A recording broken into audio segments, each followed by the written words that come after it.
3 étapes pour être en mesure de résoudre toutes difficultés auxquelles nous faisons face. Nous allons partir d'un principe de programmation informatique ou en gros d'ingénierie logicielle. C'est un principe utilisé au sein de l'industrie d'ingénierie de l'industrie du logiciel que nous allons essayer d'appliquer à notre vie quotidienne pour essayer de résoudre une problématique. Globalement, pour ceux qui ne me connaissent pas, moi c'est Lapiemo. Je suis freelance développeur logiciel et nous allons partir aujourd'hui d'un principe d'ingénierie logicielle pour essayer de l'appliquer dans notre vie quotidienne afin de résoudre notre problématique. Dans la programmation informatique ou encore généralement dans ce qu'on appelle dans l'ingénierie logicielle, il y a ce qu'on appelle l'architecture logicielle. C'est-à-dire l'architecture logicielle, c'est penser les différents composants de notre programme, de notre logiciel et comment ces composants vont communiquer entre eux. Globalement, c'est ça. Mais bon, pour faire simple, concernant l'architecture logicielle, qu'est-ce qui se passe? Quand il y a ce qu'on appelle des patterns en ingénierie logicielle, il y a ce qu'on appelle des patterns. Globalement, ce sont des modèles. C'est quoi un modèle? Un modèle, en fait, il y a des problèmes il y a une résurgence des problèmes encore et encore. Donc, il y a des problèmes qui se sont répétés encore et encore au sein du développement informatique. Et certaines personnes se sont dit, au lieu d'amener à chaque fois, au lieu d'apporter des solutions différentes à ces problèmes, nous allons penser à un pattern. Nous allons penser à un modèle pour résoudre cette problématique bien précise. Ainsi, on a une certaine uniformité ou encore une certaine consistance dans la résolution de cette problématique-là. Et quand on définit cette solution, qui est ce pattern, donc quand nous définissons un pattern ou encore un modèle, et qui est en fait finalement qui est une solution à un problème. Généralement, pour décrire ce pattern, on utilise 3 étapes. En fait, globalement, c'est un peu plus, mais ici, nous allons nous concentrer sur 3 étapes. Parce que je pense que c'est ces étapes-là qui peuvent être appliquées dans notre vie. Et ces 3 étapes sont les suivantes. On définit déjà le contexte. On définit ensuite le problème. Et ensuite, on définit le résultat d'utilisation de ce pattern. Je m'explique. C'est-à-dire qu'on part du contexte. On définit bien le contexte dans lequel un problème intervient. Et ensuite, on parle de la solution qui est le pattern ou encore le résultat que le pattern apporte en utilisant pour résoudre ce problème qui intervient dans un contexte.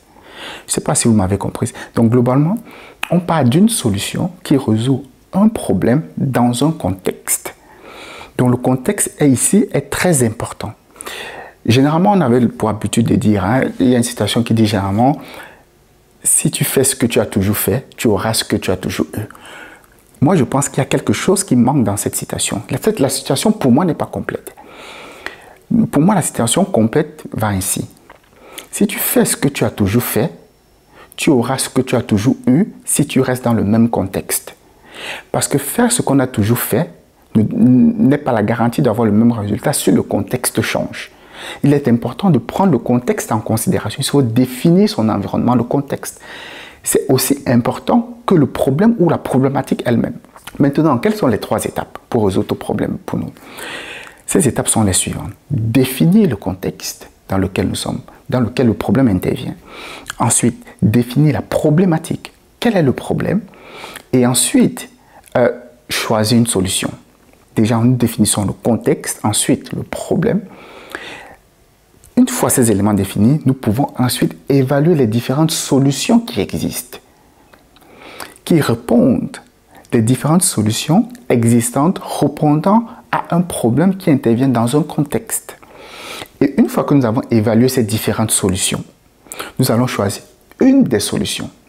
Par exemple, en programmation informatique ou alors dans l'ingénierie logicielle, quand nous avons défini une problématique qui intervient dans un contexte et quand on veut faire le choix d'une solution, parce que voilà, le choix d'une solution, justement, c'est les étapes qui vont être prises. C'est-à-dire, on va évaluer les différentes solutions qui existent sur le marché, qui peuvent résoudre notre problème qui intervient dans un contexte bien précis. Maintenant, ça peut arriver qu'il n'y a pas de solution qui existe. À ce moment seulement, on va construire une solution. Je prends un exemple très simple, un exemple ici dans l'ingénierie logicielle. Quand nous voulons développer un programme, il y a des exigences, donc le client a des exigences qu'on appelle des exigences fonctionnelles. Donc le client veut résoudre un problème fonctionnel. Donc il veut un programme pour résoudre une problématique. Mais on peut construire un programme pour résoudre sa problématique. Mais il y a par exemple une problématique de sécurité. La sécurité ne fait pas peut-être partie de sa problématique. Son problème, c'est d'avoir un logiciel qui va lui permettre, par exemple, de gérer son entreprise. Mais il y a également la problématique de sécurité. La sécurité ici, par exemple, on peut évaluer maintenant. Donc ça, c'est le problème.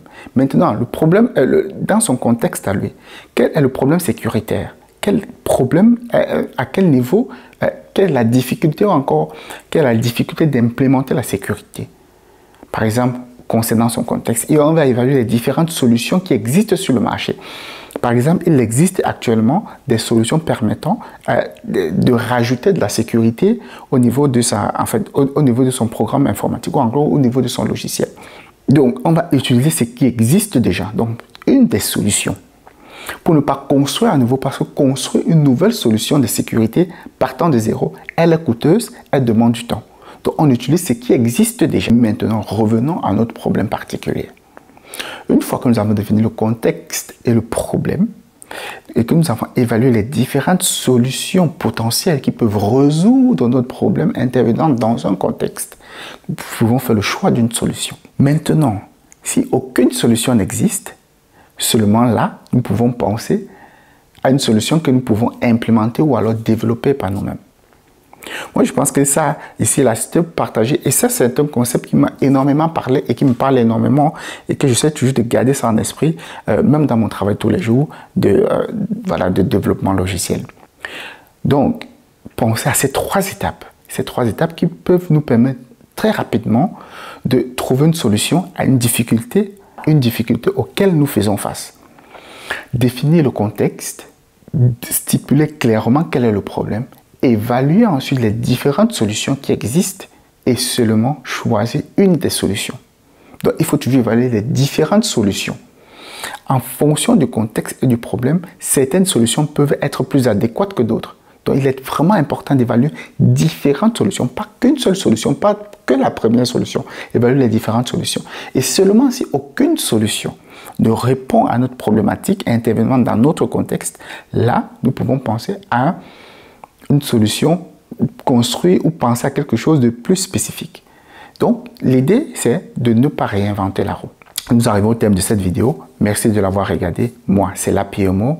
Rendez-vous pour un prochain numéro. Bye bye.